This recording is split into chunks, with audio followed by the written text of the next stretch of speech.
Welcome to this week's edition of Focus on Connecticut. I'm Tom Appleby. The legislative session came to an end this week. However, they'll be back. There's going to be a special session, and we'll talk about that. We have two leaders of the House to talk about these issues with us. Let me introduce them to you. Dolly Powers is a Republican from the 151st District, which is Greenwich. She is also the Deputy Republican Leader at Large. We were joking at large. You were making weight references. I think of someone grabbing the net. Quick, she's at large. You know. And there's that, too. It fits.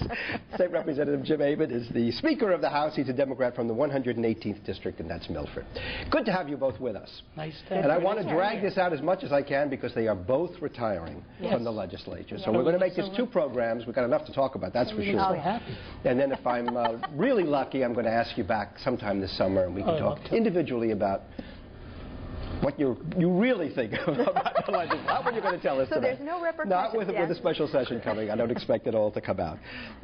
But let's deal with what's happened in this week. The biggest issue was the budget, and no changes were made. This is traditionally a session in which you make minor changes, but absolutely no changes were made. You as the Democrats are very proud of that, and the Republicans are saying it's a do-nothing budget. What's wrong with not acting? Well, quite simply, and depending on which numbers you're using, Office of Fiscal Analysis, the Governor's Budget Director, or the Comptroller's numbers, we could be as much as $80 million in the hole by June 30th. The Republicans put together a budget that attempted to address that. And we were vetted by Office of Fiscal Analysis, which is nonpartisan, so they weren't picking one side or the other. And they said it actually worked. We were hopeful that we could get it out there, talk about it, work it with the Democrats, and hopefully come up with something that wouldn't leave a huge hole like that automatically, if we hit June 30th with that amount of a deficit, it then jumps into the rainy day fund and kind of sucks that money out of the rainy day fund.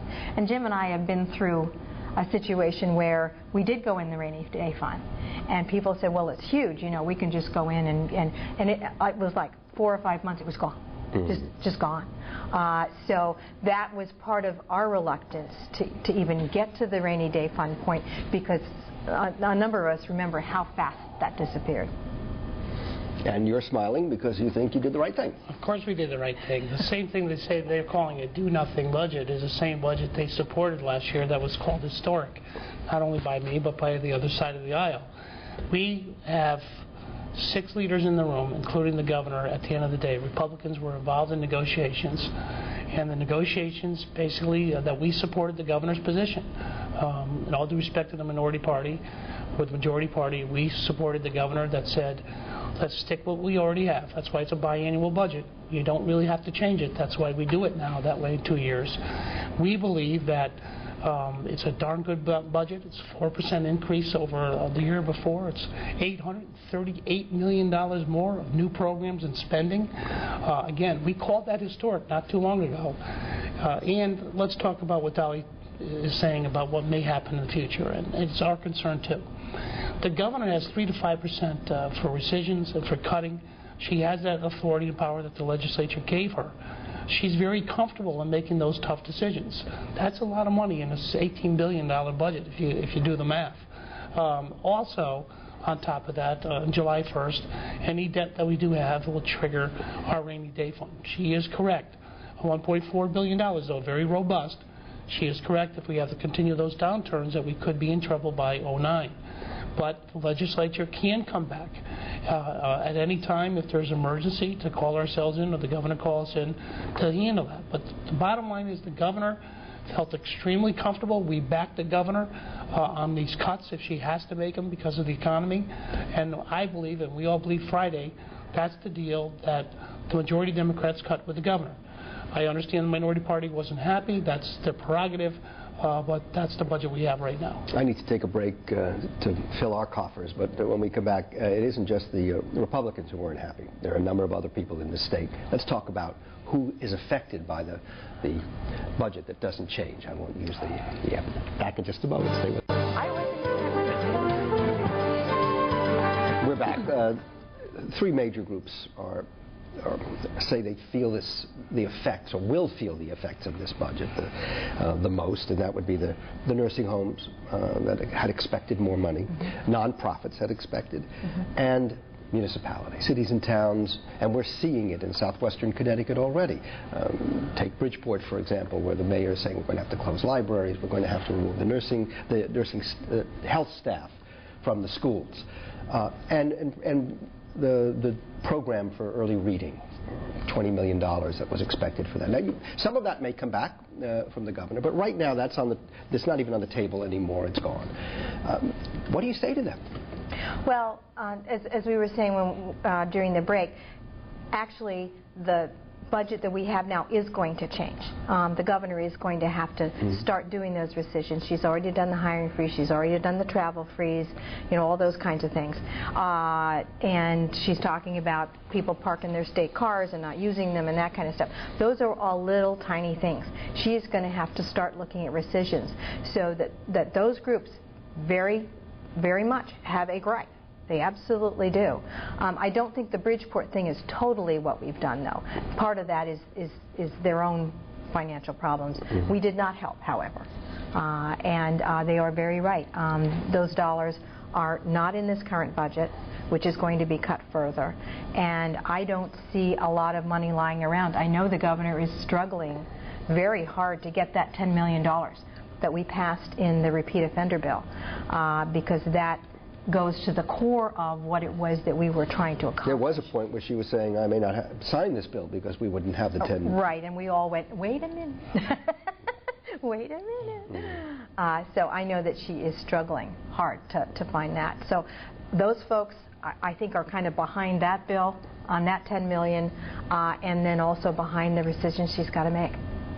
Municipalities will get money. I don't want to be misinterpreted. They will be getting more money, but they're not going to get the $107 million that they also were counting on. Again, the biannual budget, which includes 08 and 09, was $123 million more than the year before.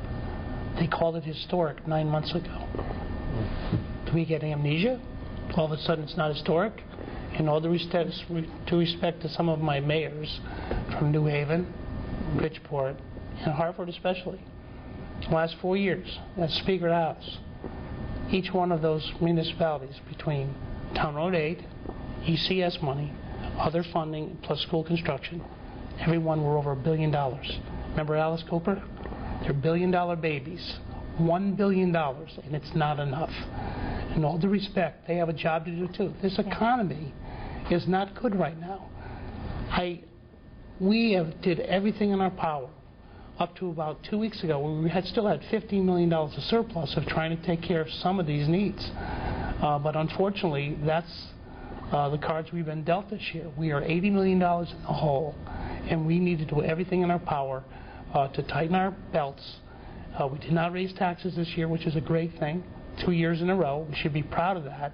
And I think that's all the citizens can ask from us. But when you have people that call this budget, the same budget that's biannual, historic, and suddenly it's not good enough, it's a little suspect to me. I mean, when is it not enough? Surplus times, I can understand the fight of spending money in investments. When you don't have any money to invest, and the governor told us, you put anything on my desk, Mr. Speaker, that has a fiscal note, I will veto it. We don't have an override. Guess what? That's a draw. So we had to come to a conclusion that we agreed with the governor. This isn't the time. It's unfortunate that these things have to happen, but we've been there before, and we need to move on, and hopefully the economy, and do everything in our power to keep jobs in the state and keep our budget that's at least rational and reasonable in these times.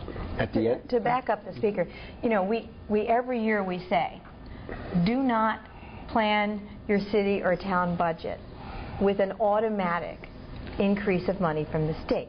Don't do that. Don't automatically schedule an increase of ECS or town road or whatever it is. Don't do that. Flat fund it. And then if you get more, it's Christmas. Hello. But don't plan it that way. And unfortunately, I think we have some mayors and first selectmen who well, it sounds like you're in a way you're pointing fingers at the mayors. I have to take a break, but when we come back, let's talk about what you would recommend they're pointing they fingers do. At us.